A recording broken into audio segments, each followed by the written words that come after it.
Welcome to this general lecture on fungi. I'm going to begin this lecture by first defining the term mycology.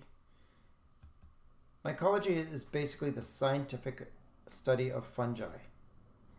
Now, scientists have identified over 100,000 different species of fungi, and they believe that there are still many more yet to be discovered. Why do we even include fungi in a microbiology class? Well, for the most part, most of you might be familiar with the large macroscopic mushrooms and molds. These are fungi that can be seen without the aid of a microscope. But there's also those small microscopic fungi, such as yeast cells, and spores that are used to reproduce. Both of these are microscopic and need to be examined under a microscope. Thus, fungi, or the study of fungi, mycology, is included in microbiology. In fact, the majority of fungi are going to be microscopic. So the next thing that's worth mentioning is, where do we actually find fungi? Now, most of us are familiar with mushrooms, so we'll know that most fungi are found on land where the soil is moist and rich in organic matter.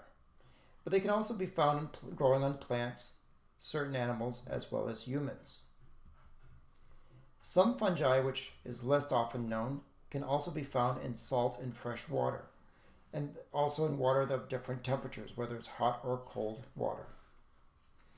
One place that we don't want to find fungi, but can, are in our houses, particularly in bathrooms and damp basements.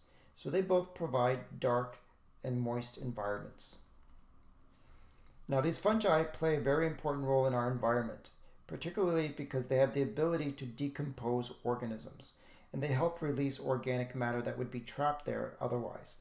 For an example, a tree. As a tree falls in the wood and the tree dies, all the carbon that's trapped in the cell wall of these plants in the form of cellulose would end up by staying there if it weren't for fungi. So fungi are saprophytic.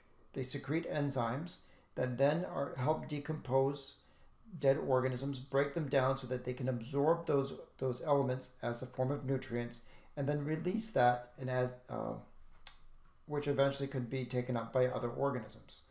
So they're very important as decomposers. The fact that they feed on organic matter for the source of energy and for a carbon source, they are chemoheterotrophs.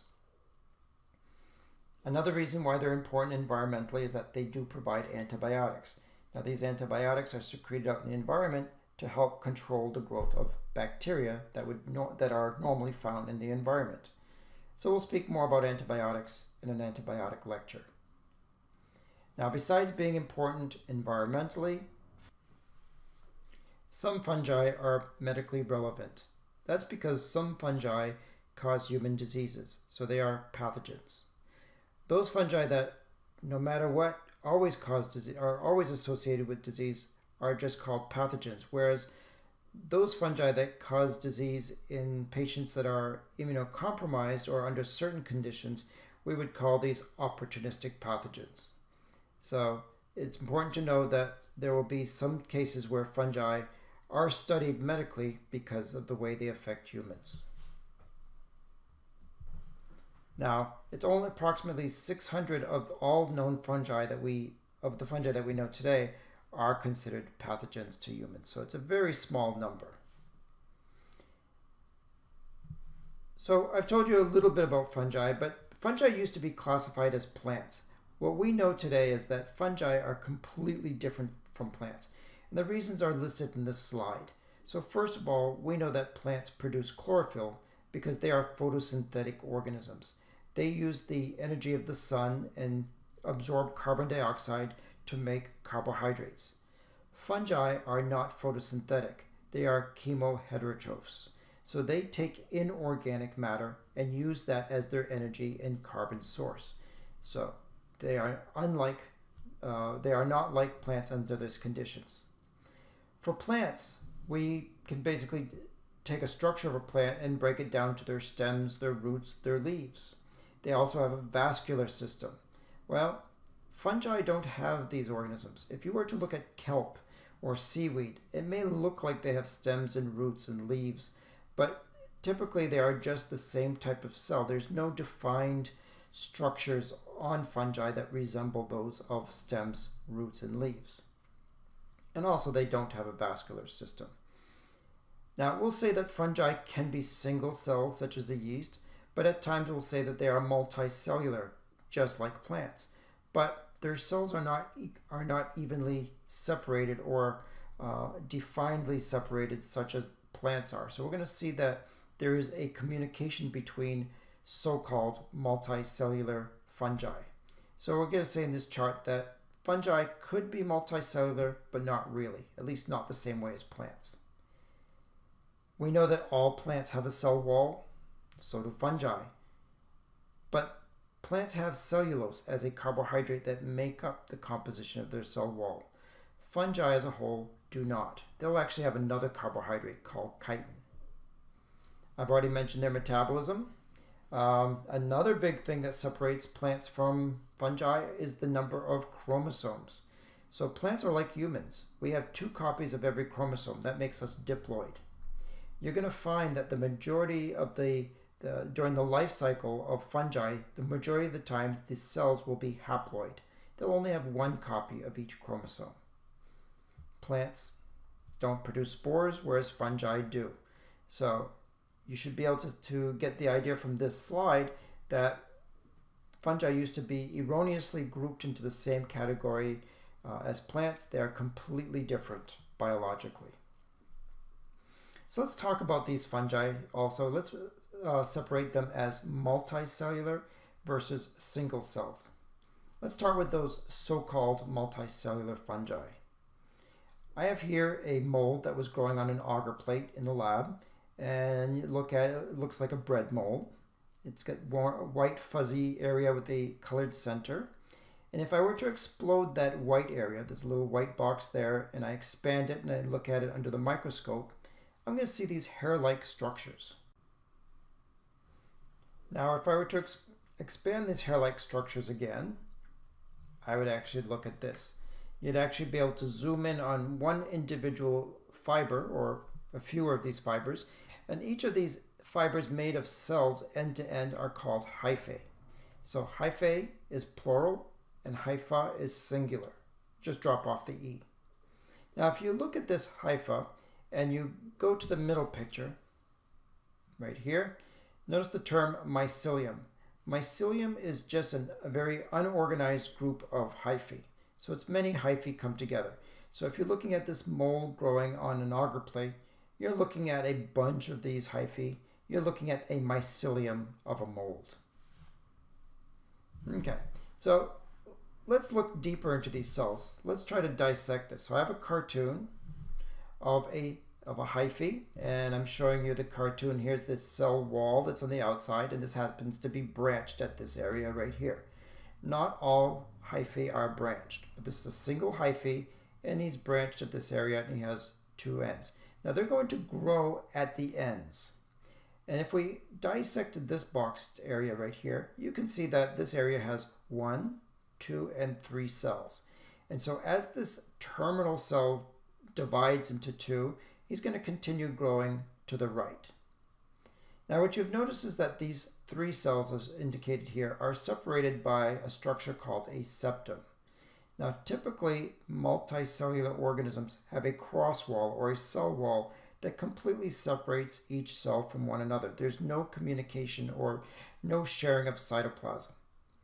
But the reason that fungi are not considered truly multicellular is because there are holes or pores within these septums or these cross walls to allow cytoplasm to cross between one cell to another.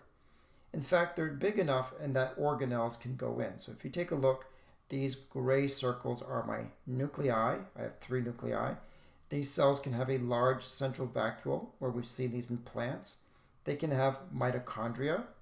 They can have Golgi apparatus, and they can even have endoplasmic reticulums. They're eukaryotic cells. They have ribosomes, and they can have transfer and secretory vesicles, just like eukaryotic cells. But because they have pores within these septums, these organelles are able to go through or communicate from one cell to another. Now, having looked at this septated hyphae, compare that to a non-septated hyphae. All I've done is basically remove these septums, and now my hyphaes become non-septated. The scientific name is coenocytic hyphae. Okay. Now, you could examine hyphae under a microscope, as shown here. And on the left, I have a septated hyphae, and you can actually visualize those septums, those cross walls where I've indicated with red arrows. So this is a picture that's taken, I believe it's around 400 times magnification. Compared to that picture to the one on the right where it says non-septated or coenocytic, if you examine the hyphae, you cannot see those septums. So they're very visual under the microscope. Here's an example of a mushroom that was growing in the backyard, and if you look at it with scientific eyes, as shown here on the right, basically what we call the stem and the cap of a mushroom is just a bunch of hyphae that are grouped together. Now remember, a bunch of hyphae of a mold, we called it a mycelium. They're unorganized. However, when we look at a mushroom is much more organized than that of a mold. And so the whole mushroom, the stem and the cap, we basically call it a fruiting body. But another term for that is this term right here, a thallus. So a thallus is the fruiting body or the organized structure or arrangement of all these hyphae put together. You're going to have some hyphae that grow underground. These hyphae in the ground are there to absorb nutrients. We also have a spore, which we'll talk about in a few minutes. Okay, so you should understand the term mycelium and thallus. Now, both of them are many hyphae brought together, except for mycelium. They are unorganized, and a thallus is basically an organized structure. So those are a few examples that I have of so-called multicellular fungi. Let's go look at the single-cell fungi. The only example of that are these yeast cells. Now this is baker's yeast or Saccharomyces cerevisiae. It's the same yeast that you use to make bread or to brew beer. Now this was taken under a microscope at 1,000 times magnification. Each of these little individual ovals are a single yeast cell. If you were to explode it and look at the insides, again, it is a eukaryotic cell. So they're going to have a central vacuole, just like the multicellular hyphae. They're going to have a nucleus and all the other eukaryotic organelles. Notice up top here, there's a little bulge sticking out. This is a little bud that's breaking off. It's a little protrusion. He's going to get larger and larger. This cell is getting ready to replicate asexually by forming buds. This will break off and form a new yeast cell. So we'll talk about that in this later on. Here's another picture, looking up closer, and I'm pointing to this parent yeast cell that has 3 buds breaking off, just to show you an example. And if we were to look at these under an electron microscope to see much more details, here's a parent cell with a yeast coming out. And here is a yeast cell that lost all its buds, and these are the pock marks that are left behind. Okay. So as I told you that fungal cells differ from plant cells, as well as ours, because they are haploid. They have 1 copy of every chromosome. They also have chitin in their cell walls. What I didn't mention is that in our cell membranes, as well as plant cell membranes, we have cholesterol that helps keep our cell membrane fluid. Fungi don't have cholesterol. Instead, they have another type of steroid called ergosterols. Again, just another difference. And they do produce spores. So I've briefly mentioned spores, and I briefly mentioned how these fungi reproduce. So I'm going to go into a little detail about their asexual forms of reproduction. And in the following slides, I'm going to talk about 3 specific phylums, and I'm going to tell you how they produce sexually. So in this slide, I'm mentioning that fungi can reproduce asexually. So basically what it means is that one cell can divide into 2 cells and have complete clones of each other. And they're going to do this by mitosis. There are different ways that I've listed here. They can do that by simply breaking a hyphae apart. This is how mushrooms reproduce asexually.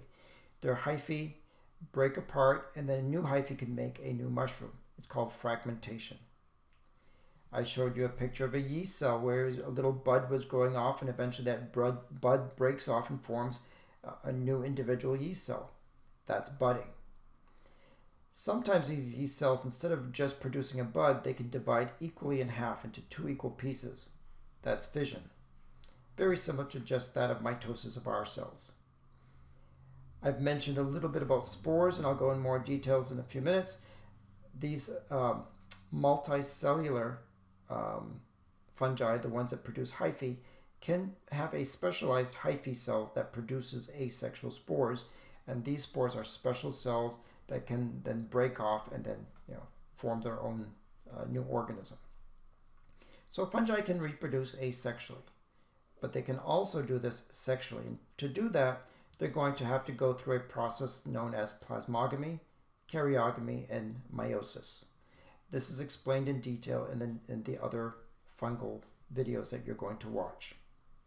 To do that, we're going to need to do two steps. First, they're going to need to conjugate two cells together. Actually, this is, yeast cells.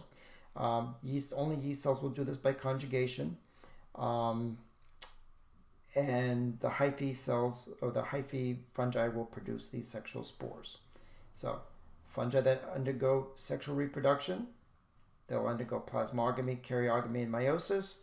And yeast cells will do that in the form of conjugation, and hyphae, fungal hyphae, will do this by forming sexual spores. Okay, let's talk about spores. What are they? They're basically considered single cells. They are specialized cells, and their whole function is to rest as a resting cell, and that is equally picked up by wind or by any current and can easily spread the production of fungi. So they easily become detached from that special hyphae cell that made them. They're carried by the wind, that's the dispersal part, and then wherever they land, as long as there's enough nutrients and moisture, they're then going to form new fungal organisms. Now there's sexual spores and asexual spores. The asexual spores are going to be formed by what we call the aerial hyphae. These are hyphae that are sticking up in the air. So if you actually look at a mole growing on the surface, either it's on a tree or on the walls of your house or on your bread, you're going to see this fuzzy type of growth. It's the aerial hyphae that you actually see. The vegetative hyphae are what's being burrowed inside the bread or in the ground where they're getting the vegetation. The nutrients. So the aerial hyphae are going to produce these asexual spores. When they are actually dispersed and they germinate, they're going to be complete clones of the original organism that made them.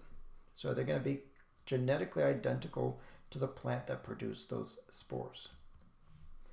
I'd like you to know of 3 types of asexual spores, and in the upcoming videos we're going to talk about Ascomycota, Basidiomycota, and Zygomycota phylums, and you're going to have to know which asexual spore is being produced in these phylums. So for now, the 3 types of asexual spores are the conidiospores, the sporangiospores, and the fragmented hyphae. Now, it's easy to remember between the conidiospores and the sporangiospores.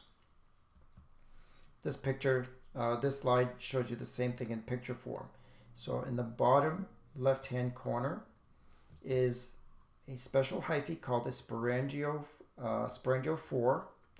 He produces a sac-like structure called a sporangium,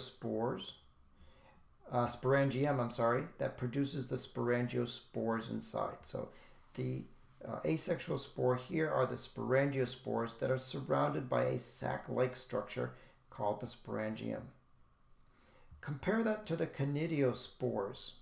The conidiospores are again produced on a specialized hyphae called a conidiophore. So ends in phor, just like sporangiophore. And in this case, these conidiospores are not enclosed by a membrane. They're free, exposed to the environment. So that's the major difference between conidiospores and sporangiospores. The third choice is completely different than these two. It's just hyphae that break apart, so the hyphal cells break apart, and this can only happen if the hyphae have septums. So they're septated hyphae. They'll break apart into small pieces, and then they can go on and germinate and make multicellular organisms. So you should be familiar with these three types of asexual spores. Okay, so far I've mentioned the single cell fungi, the yeast cells, as well as the so-called multicellular fungi.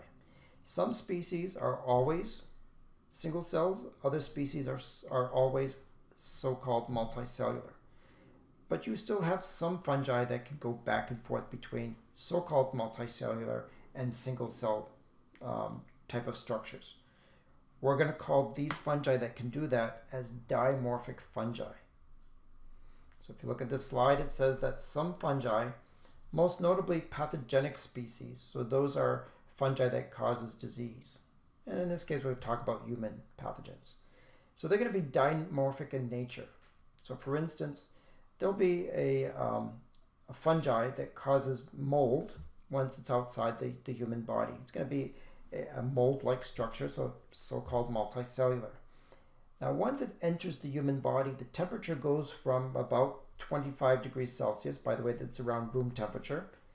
And once it enters in our body, that temperature change or that shock, that 37 degrees Celsius is going to make that mold convert itself into single cell yeast fungi.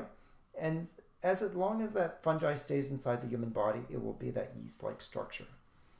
Once that yeast leaves the human body, as it's being expelled out, it will then convert back to a mold. So there's two phases to this type of fungi. It could either be a mold-like fungi or a yeast-like fungi. Other examples of dimorphic fungi, they don't change by temperature, they change more by the concentration of carbon dioxide. And in that case is this Mucor indicus. Now your textbook has this picture, and it shows you a story about Histoplasma capsulata. Now, that enters our house usually if you have rodents or birds or bats that enter inside your house. Here's a picture of a bat inside the attic of an old house. Now these bats they poop out, and this is the guanum that is found here. And inside their guanum are the fungi cells, the fungi that they brought in. And because it's outside in the environment, they are a mold-like structure. Now, here on the right is a picture of a human who might go up into the attic and breathe in the spores as well as some of the fungi, some of the hyphae. It's going to enter inside the body where it will then convert, it will lodge into the lungs and convert into a more yeast-like structure. So I've here yeast can be multiplied in the lungs. They can cause chronic lung disease called histoplasmosis. This person can cough that out. If they are released in the sputum, they can go back into the mold-like type of structure. So that basically sums up the general description of fungi. But before I leave, I'd like to again emphasize that some fungi are pathogenic to humans, and probably the most typical diseases that you'll hear of are ringworm. Sometimes you'll hear the fancy worm tinea. Now tinea is just a fancy way of saying that a person has a fungal infection. Usually it's a skin infection, but there are different types of tinea. So for example, there'll be athlete's foot, it's called tinea pedis. There's jock itch, which is tinea cruris. And there'll be also a fungal infection around the arms and legs. It's called tinea corporis. So tinea is not the genus name of the fungi. It basically indicates that whatever fungi is causing a fungal infection on the skin is basically an infection on the skin. So that's all it means. But again, I'm sure you've heard of it, so I thought it was worth mentioning. The last thing I'll mention is that yeast can be used in biotechnology. They're there to produce a lot of proteins. For instance, they can take a human gene, and because yeast are eukaryotic cells, they can actually express human genes, but it's a lot easier to grow yeast cells in culture than it is human cells. And so they're actually the workhorse for biotechnology. So something that is up and coming is that yeasts are not only used in the food industry, but they're also used in non-food industries such as making biofuel. So biofuel is going to be huge. It's going to be probably in years to come where a lot of our biodiesel or bioethanol will come from. So again, just worth noting. So before I leave you, I'd just like to say, go to Canvas and make sure that you look at the outcomes of the fungal lectures. Make sure you understand all the objectives and come to class with questions. Okay. So after viewing this, you should view the videos on the Ascomycota, the Basidiomycota, and the Zygomycota. Thank you.